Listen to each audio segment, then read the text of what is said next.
Selamat pagi, salam sejahtera. Assalamualaikum warahmatullahi wabarakatuh. Semoga Anda dalam situasi sehat walafiat ya dalam akhir pekan ini ya. Dan kita lanjutkan materi ICT literasi kita dengan memperkenalkan tentang generatif AI yang kemarin kita bahas ya. Saudara-saudara, seperti kita ketahui bahwasanya artificial intelligence ini sudah dibuka ya menjadi satu service ya. Dulu AI itu waktu pertama di tahun era sekitar 90 itu baru menjadi suatu metode simulasi ya yang bersifat tapi itu belum terbuka ya atau masih dalam lingkungan yang terbatas ya. Kemudian tahun 2000-an sudah mulai berkembang artificial intelligence itu berkembang menjadi algoritma yang betul kompleks ya, melibatkan eh, neural network ya, melibatkan satu metode matematika yang namanya adalah jaringan saraf tiruan ya. Kemudian juga ditambahi dengan algoritma genetika yang waktu itu berkembang ya. Kemudian ditambah berkembang lagi menjadi satu konsep deep learning. Nah, saudara-saudara, itu masih berada dalam area yang belum terbuka seperti sekarang menjadi suatu service atau layanan. Nah, sekarang ini di tahun 2020-an ya, AI ini menjadi suatu konsep penerapan yang terbuka. Artinya AI itu menjadi suatu tools sekarang. Nah, generatif AI ini saudara-saudara merupakan salah satu produk daripada service artificial intelligence yang dibuka untuk masyarakat umum. Ya, seperti yang pernah saya bahas pada minggu sebelumnya bahwa artificial intelligence ini merupakan eh, kecerdasan yang melakukan sintesa kepada cara manusia menyelesaikan suatu masalah. Sehingga apa? Sehingga karena kata kuncinya adalah itu melakukan sintesa bagaimana manusia itu menyelesaikan suatu masalah, maka yang paling utama adalah learning prosesnya. Learning proses atau proses pembelajaran itu menjadi algoritma inti dari artificial intelligence. Jadi AI yang kita gunakan di itu berbagai macam jenis platform saat ini merupakan AI yang berupaya untuk meningkatkan tingkat akurasi atau tingkat presisinya dalam memberikan suatu solusi atau jawaban kepada penggunanya. Nah, artinya AI yang kita gunakan saat ini, saudara-saudara, itu sedang berproses. Berproses, ya. Semakin dia banyak digunakan, maka dia akan semakin meningkatkan tingkat daripada keakurasian atau presisi dalam menyediakan suatu solusi atau jawaban. Seperti itu, ya. Jadi AI bagi kita saat ini adalah merupakan AI yang dalam rangka meningkatkan learning prosesnya seperti itu. Nah, AI untuk beberapa hal yang bersifat pengetahuan umum ya, pengetahuan umum yang katakanlah itu data-datanya tersedia di online di web ya. Sebagaimana kita ketahui ya bahwa AI ini bekerja cukup bagus ya untuk beberapa hal yang pengetahuan-pengetahuan yang bersifat umum walaupun sangat sulit ya. Jadi sehingga AI itu bisa mencari informasi, bertindak sebagai search engine ya, mengkolek data dari berbagai macam sumber online web ya, atau juga sumber-sumber yang terhubung dengan jaringan, sehingga AI tadi itu akan melakukan kompilasi mengenai data-data yang diinginkan oleh penggunanya. Nah, itulah AI sekarang ini saudara-saudara itu eh, tergabung dalam suatu konsep ya search engine ya seperti Google yang dilengkapi dengan algoritma learning process ya. Jadi AI service yang kita gunakan saat ini adalah AI yang kombinasi antara search engine ya, kemudian dikombinasikan dengan jantung AI-nya yaitu betul learning process algorithm, kemudian dia ditambah lagi menjadi suatu konsep ya generate data ya. Nah, tiga hal ini saudara-saudara, search engine ya, learning process dan generate data menjadi suatu layanan yang bernama generative AI ya. AI ya yang mampu ya kan menghasilkan konten-konten terbaru dalam berbagai format ya, audio, video, gambar, bahkan juga coding ya. Jadi AI yang kita gunakan ini sebagai service ya, itu bisa generate ya, membangkitkan atau menghasilkan data-data yang diinginkan oleh penggunanya seperti itu ya. Jadi AI ini saudara-saudara itu yang seperti kita gunakan ya, ini tools alat bantu ya untuk menghasilkan data-data yang diinginkan oleh penggunanya. Nah, ya. Jadi karena AI itu menghasilkan data-data yang diinginkan oleh penggunanya ya, maka AI ini saudara-saudara tentu kata kuncinya adalah tetap ya dia itu kombinasi dari learning proses algoritma ya, algoritma mesin pembelajaran ya, yang nanti akan kita tunjukkan sedikit ya apa itu contoh-contoh daripada algoritma mesin pembelajaran ya, dikombinasikan dengan search engine ya, sehingga berbeda ya antara dia sebagai search engine tapi dia juga melakukan suatu konsep analisis data ya. Nah, dia berbeda. Web AI yang kita gunakan ini saudara-saudara itu sangat berbeda dengan itu seperti Google ya. Google itu murni dia sebagai search engine walaupun dia juga ada unsur AI-nya sekarang ya. Jadi AI yang kita gunakan saat ini saudara-saudara ini lebih bagus daripada search engine ya. Karena dia bisa generate data yang diinginkan oleh penggunanya. Dia tidak hanya display information secara mentah ya atau raw knowledge ya, tapi dia juga bisa melakukan analisis dari itu sumber-sumber online ya untuk di-generate menjadi satu data yang baru. Sehingga apa saudara-saudara? Sehingga web AI yang kita gunakan ini dia bisa kita perintahkan ya, bisa kita perintahkan untuk menghasilkan data-data seperti dokumen ya, kemudian juga data-data multimedia ya, bahkan juga bisa generate coding ya. Kenapa ya kan? Karena AI ini sudah merecord ya, merecord bahwasanya informasi-informasi yang mau disintesa itu sudah tersedia secara online ya. Relatif tersedia semuanya ya. Ilmu-ilmu pengetahuan yang katakanlah bersifat mapan ya, yang sudah itu diakui itu tingkat kebenarannya dalam berbagai macam versi, itu sekarang ini zaman sekarang kan relatif lebih terbuka ya, lebih terbuka dan juga lebih bersifat bisa diakses oleh semua publik ya. Nah, itu sebagai salah satu contoh ya, misalkan tentang metode kedokteran ya.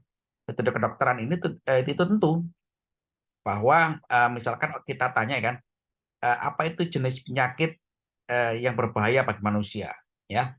Itu dia sudah punya data-datanya ya, data-data web service atau juga sumber-sumber online yang menjelaskan tentang penyakit yang berbahaya bagi manusia, itu dia sudah merecord dan juga itu mengindeks ya. Nah, merecord dan mengindeks ini itu adalah bagian daripada fungsi search engine ya.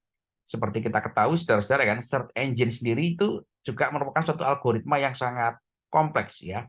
Bagaimana search engine itu didesain untuk mengindeks suatu informasi dari sumber-sumber online ya. Kemampuan mengindeks ya, dia menggolongkan semua jenis-jenis informasi baik dari web maupun juga dari semua dokumen yang tersedia secara online. Dia melakukan indeksasi ya, kemudian setelah indeksasi dia melakukan penataan atau arrangement ya, ya boleh klasterisasi ya, kemudian dia melakukan satu sintesa ya, membentuk suatu pola pattern data. Setelah bisa membentuk pattern data, kemudian dia siap digunakan untuk itu dianalisis menghasilkan suatu knowledge ya, pengetahuan yang baru versi AI ya. Kemudian setelah itu dia di tahap ketiga ya, dia di-generate menjadi suatu konten ya dalam berbagai format ya sesuai dengan itu perintah atau kebutuhan penggunanya. Nah, ya. Jadi AI yang kita gunakan saat ini saudara-saudara itu ke depan ya atau juga mulai era sekarang itu sudah mulai bergabung dalam konsep yang namanya Web3 ya. Web3 ini saudara-saudara semua web yang akan dibuat oleh developer itu nanti gabung dengan yang namanya AI, artificial intelligence ya. Nanti akan kita bahas ya apa itu Web3 ya. Web3 sebagai pengenalan ICT literasi kita. Nah, saudara-saudara, AI ini tadi sudah saya singgung ya, itu AI artificial intelligence ini sekarang murni menjadi suatu ilmu disiplin di bidang ilmu komputer ya. Dulu AI ini memang itu dikembangkan oleh orang-orang yang ahli matematika ya. Karena seperti kita ketahui saudara-saudara kan ilmu komputer ini memang dibangun dari berbagai macam disiplin ilmu ya, terutama matematika ya, kemudian elektronika ya atau elektro ya, kemudian juga dari ilmu telekomunikasi terutama untuk jaringan. Nah, khusus untuk artificial intelligence saudara-saudara memang dibangun dari orang-orang yang itu menekuni di bidang matematik ya. Seperti kita ketahui ya, search engine yang pertama kali ditemukan oleh Google ya, penemunya Google itu berawal dari disertasi. Disertasi waktu dia sekolah doktor di Amerika ya. Dia membuat satu konsep bahwa algoritma search engine itu bisa dibuat suatu model matematika ya, matematika yang itu yang sangat itu presisi ya, menggambarkan suatu klasterisasi bagaimana informasi itu bisa di search ya, dicari dari kondisi random ya. Informasi yang random itu bisa dicari kemudian bisa ditampilkan ya, konsepnya seperti itu. Nah, saudara-saudara, akhirnya artificial intelligence ini menjadi suatu ilmu yang mapan di computer science ya, karena dia diwujudkan atau direpresentasikan menjadi suatu code ya, algoritma. Nah, padahal artificial intelligence saudara-saudara sebetulnya adalah murni ilmu matematika ya. Sebelum AI ini ya berkembang namanya itu metode matematika fuzzy logic ya, logika fuzzy. Logika fuzzy itu merupakan suatu ilmu ya yang merancang suatu logika ya, logika dalam menyelesaikan masalah yang berbasis kepada itu kondisi atau juga menggunakan representasi bahasa manusia atau linguistik dalam menyelesaikan suatu masalah. Nah, logika fuzzy ini kalau kita urut ke belakang, dia berkembang sebetulnya karena memang adanya ilmu logika dalam matematika ya. Jadi ilmu logika itu bagaimana kita menyusun suatu reasoning ya, pernyataan yang berdasar kepada nalar ya. Yaitu kalau Anda kenal di dalam bahasa pemrograman ya kan, aturan if then else ya.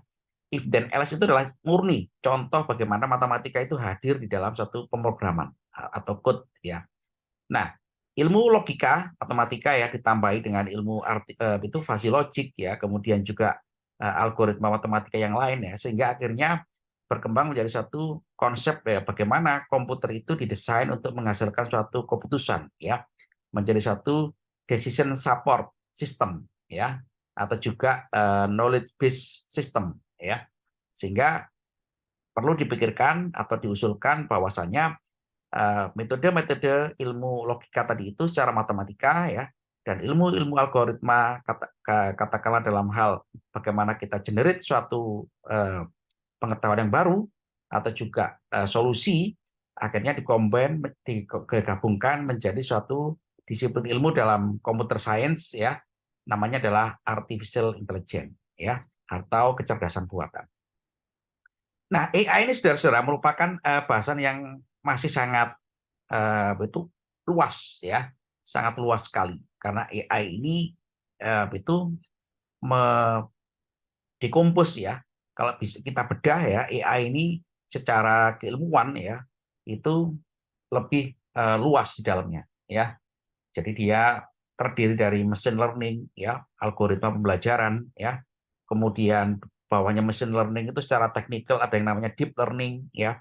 Kemudian itu deep learning ini ya itu paling banyak menggunakan algoritma jaringan saraf tiruan atau neural networks ya. Jadi itu juga sama matematika semua ya.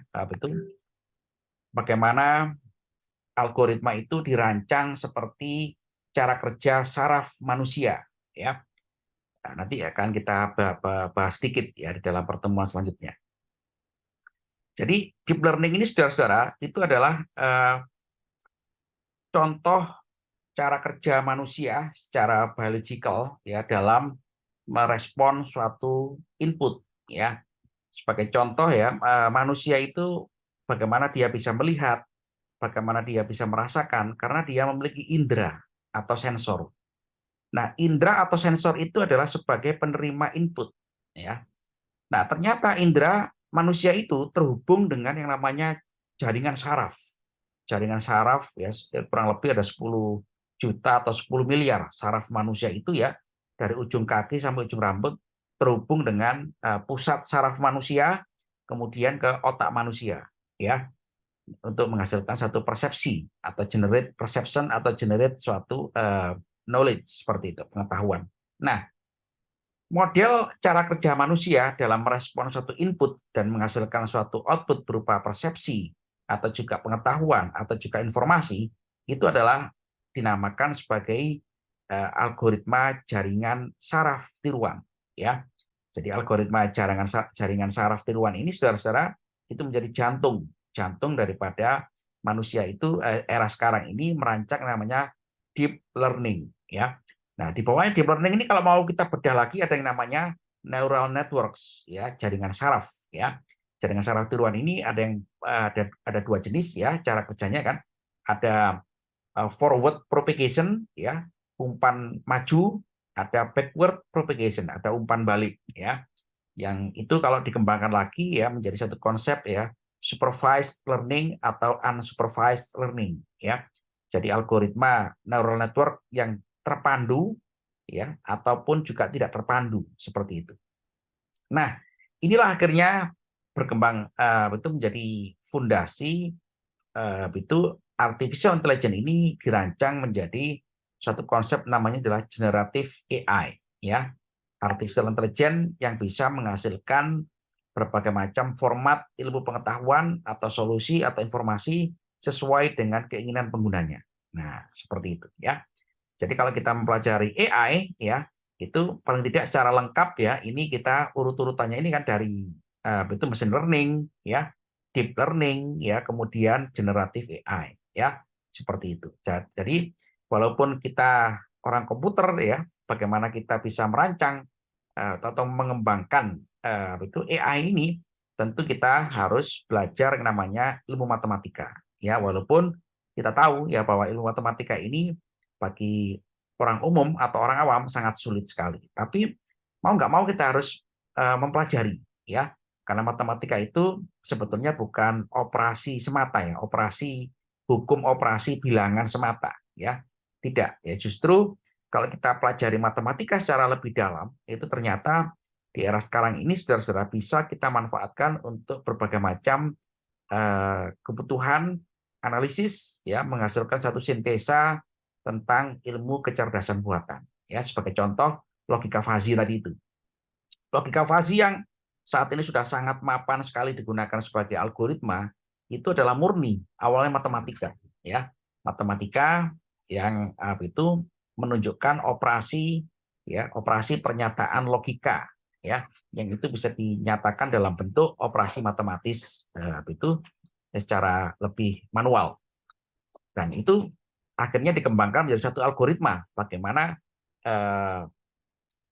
operasi matematis pernyataan logika yang terukur secara kuantitasasi tadi itu dinyatakan dalam bentuk algoritma ya, sehingga akhirnya di dalam ilmu komputer kita dikenal yang namanya logika fuzzy ya, yang itu digunakan untuk itu sistem kendali ya, sistem kendali kan, kemudian juga digunakan untuk itu menganalisis suatu informasi ya, menghasilkan suatu keputusan ya, decision support system ya, atau juga yang lain ya. Jadi kalau Anda pernah melihat ya bagaimana apa itu cara kerja logika fuzzy ini ya, itu ada contoh ya, contoh salah satunya adalah mesin cuci ya. Mesin cuci yang elektronik yang ada di pasaran ya, itu sudah banyak yang sudah menggunakan logika fuzzy ya. Jadi waktu Anda milih selektor selektor mencuci pakaian itu ya, ada berbagai macam jenis ya, jenis pakaian atau kain. Nah, bagaimana selektor itu bekerja untuk mengeksekut perintah kita ya, dengan berbagai macam mode, ya, itu operasi daripada mesin cuci, termasuk contohnya adalah bagaimana mengalirkan airnya, putaran daripada mesinnya, ya, ukuran daripada itu pakaian yang akan dicuci, sampai juga katakanlah ukuran daripada itu sabun cucinya, ya, itu dikombinasi menjadi satu algoritma, namanya adalah logika fuzzy. Dia sudah menjadi suatu prinsip operasi seperti itu, ya. Nah, saudara-saudara, generatif AI ini akan sangat berkembang, ya, di era sekarang dan di masa yang akan datang, ya, seiring dengan tadi, ya, saya sampaikan di awal bahwasanya AI sekarang ini menjadi satu service, ya, konsep ya layanan. Walaupun dia juga berada dalam proses evolusi, ya, evolusi untuk meningkatkan kemampuan di dalam melakukan analisis atau sintesa untuk menghasilkan suatu informasi yang presisi dan akurat seperti itu. Jadi walaupun dia berada dalam tahapan evolusi, ya, akan semakin betul presisi atau akurat, ya, atau cerdas, ya, dalam menghasilkan informasi, tapi dia juga sudah bisa eh, mendahului, ya, mendahului itu artinya dengan kemampuan komputer era sekarang, ya, itu tidak terlalu sulit untuk generate data-data yang diinginkan oleh penggunanya. Tapi tetap bahwa evolusi ini tetap masih tanda tanya. Apakah menghasilkan informasi yang akurat, ya. Jadi kalau akurat dan presisi ini saudara-saudara sebagai representasi bahwa kebenaran atau tingkat kesalahannya itu masih bisa dianalisis lebih dalam lagi seperti itu. Nah, saudara-saudara, AI generate code. Nah, itu sangat mudah sekali, ya. AI ini bisa kita minta dia generate code, ya, untuk berbagai macam jenis keperluan pemrograman, ya.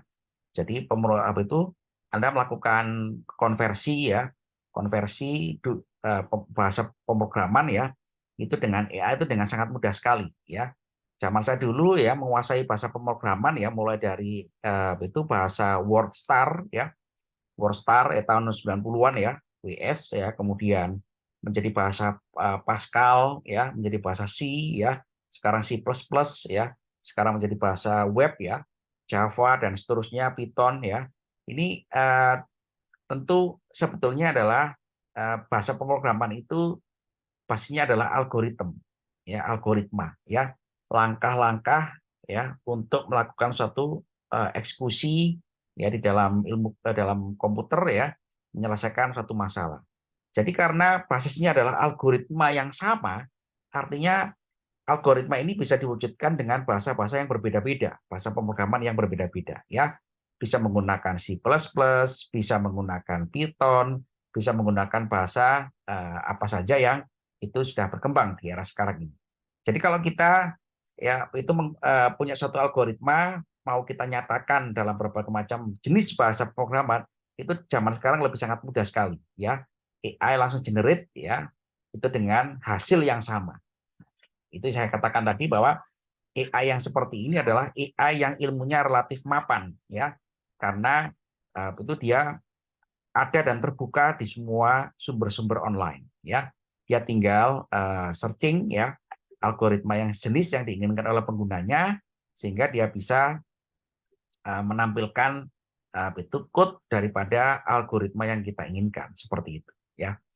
Nah, ini zaman dulu saudara-saudara, zaman dulu, ya, era saya tahun 90-an, untuk bikin suatu code itu sangat sulit, ya, zaman apalagi yang berlembar-lembar, ya, puluhan lembar, ya, kode pemrograman, ya, coding, ya, hanya untuk menghasilkan satu perintah yang itu displaynya sangat sederhana, ya, seperti itu. Tapi kalau zaman sekarang, ya, jadi lebih ada itu sangat simple, ya, sangat simple, sangat mudah. Algoritma yang mau kita rancang itu bisa diterapkan dalam berbagai macam bentuk bahasa pemrograman, ya, seperti itu. Nah, kemudian saudara-saudara, itu salah satu contoh bahwa manusia di dalam memberikan perintah kepada AI tentu adalah ada berbagai macam basis, ya. AI yang saat ini kita gunakan, ya, lebih mapan menggunakan perintah teks, ya. teks. Jadi inputan teks itu tentu kita sudah itu nggak terlalu sulit ya.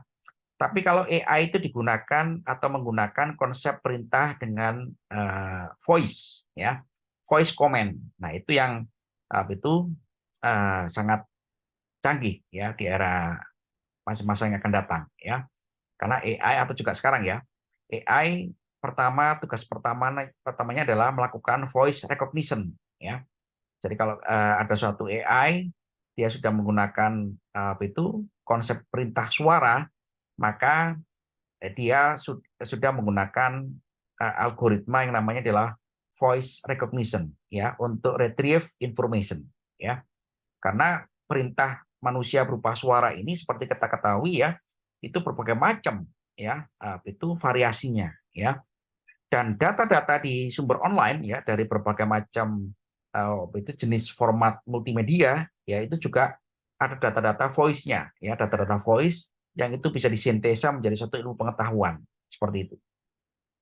Jadi kalau misalkan AI itu Anda inputkan suatu data multimedia, video, yang di situ ada data teks, ada data gambar, ada gambar bergerak, ada gambar suara. Nah, AI diminta untuk sintesa, ya, sintesa untuk itu generate informasi dalam bentuk teks, ya kan, tentang itu informasi khusus untuk suara saja.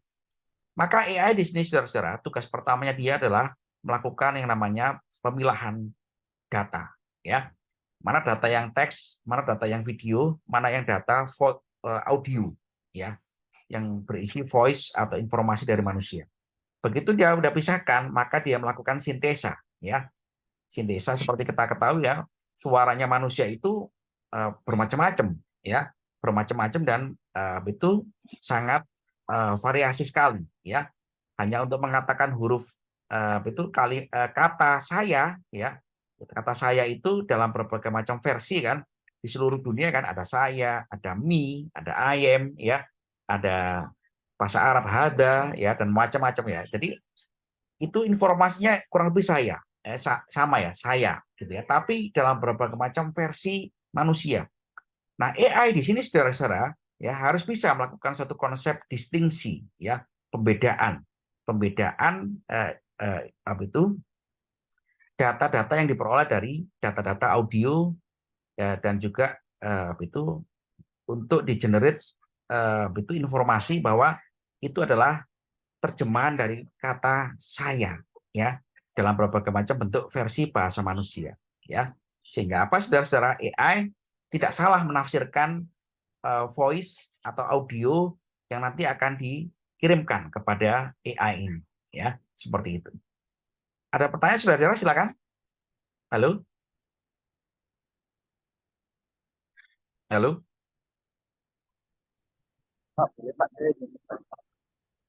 Ya, silakan. Kan sistem itu banyak apalagi untuk yang berarti. Nah, kira-kira apa sih Pak keuntungan bagi penjual AI tersebut ya yang diberikan itu secara gratis? Ya, ya. Keuntungan ya, Abdurrahman. Yang Pak betul Pak. Keuntungan AI. Keuntungan bagi pembuat AI tersebut Pak. Oh, alah, kekuatan developernya. Ya, ya. Nah, kalau kita bicara keuntungan ya, memang itu seperti kita ketahui saudara-saudara, bahwasanya orang menghadirkan betul suatu konsep web service ya. Web service itu kan itu dia menjual suatu konsep tools ya. Tools yang bisa generate suatu informasi atau data yang dibutuhkan oleh penggunanya ya. Jadi keuntungannya adalah memang seperti yang pertama kali dilakukan oleh Google ya. Pertama kali kalau kita baca sejarahnya, Google itu diluncurkan ya karena dia kecewa ya dengan search engine yang ada ya, seperti zaman itu ya. Ada Yahoo, ya ada betul, ada search engine yang lain ya, yang katakanlah tidak kurang presisi dalam menghadirkan suatu informasi yang dibutuhkan ya. begitu Google ini muncul ya, Google pertama kali itu meluncurkan konsep search engine-nya, dia mikirnya adalah itu oke lah, saya mau itu meluncurkan satu search engine yang itu presisi dan akurat. Tiba-tiba ya seluruh pengguna internet ya itu lebih nyaman menggunakan Google. Padahal Google itu dibandingkan dengan Yahoo saat itu ya, itu tahun mendekati tahun 2000-an ya, itu dia hanya Google terus putih gitu aja ya. Google terus putih, nggak seperti yang sekarang ini ya, relatif simple. Tapi begitu orang menggunakan Google ya kan, informasi itu ternyata lebih akurat daripada search engine miliknya Yahoo. Nah inilah saudara-saudara, itu kalau kita bicara keuntungan ya, memang keuntungan di depan itu memang nggak terlalu fantastis ya, tapi begitu orang merasakan itu kelebihan atau fitur daripada web service yang dihadirkan atau dikonsep, orang itu akhirnya merasakan sangat terbantu. Karena sangat terbantu banyak menggunakan, akhirnya disitulah mulai muncul ya, mulai muncul berkembang service-service yang lain. Nah, service-service yang lain itulah dia mau melakukan transaksi ekonomi di situ. Ya, sehingga kalau kita lihat ya, Google sekarang ini menghadirkan berbagai macam itu service ya, mulai dari email ya yang berbayar ya, kemudian juga fitur-fitur yang lain yang semuanya berbayar ya, untuk skala industri ya, untuk skala personal yang fiturnya sangat lebih ya, dalam berbagai macam hal. Jadi keuntungan AI ini kalau kita lihat, Pak, AI ini kan gampang banget Pak, gratis dan juga bagus. Ya itu belum, nanti ada service yang lain yang itu berbayar ya, seperti Google. Begitu ya. Jadi ada keuntungan ekonomi di situ ya, Abdurrahman. Oke, terima kasih Abdurrahman pertanyaannya. Ada yang lain? Silakan saudara. Oke. Saudara-saudara, itu minggu depan akan saya lanjutkan ya penjelasan kita ini ya, dan contoh nanti penjelasan tentang apa itu neural networks ya. Ada saya minta standby ya minggu depan ya, saudara-saudara. Oke, jadi AI ini saudara-saudara berkembang menjadi suatu konsep web service ya, layanan ya, yang itu adalah mengikuti itu perintah penggunanya untuk dihasilkan suatu informasi dalam bentuk data yang diinginkan ya. Jadi itu tadi ya, gabung AI, generatif AI ini merupakan gabungan antara search engine ya, machine learning, kemudian kemampuan dia membuat satu format data yang diinginkan oleh penggunanya ya, yang tadi nanti bisa digunakan untuk itu offer bisnis yang lain ya. Oke, saudara-saudara, insya Allah kita ketemu minggu depan ya, saya umumkan di LMS ya, dan itu diskusi kita hari ini akan saya unggah di LMS ya. Saya berterima kasih kepada Anda atas waktu Anda dan apa itu diskusi dengan Anda ya. Sampai jumpa ya. Selamat pagi, salam sejahtera. Assalamualaikum warahmatullahi wabarakatuh.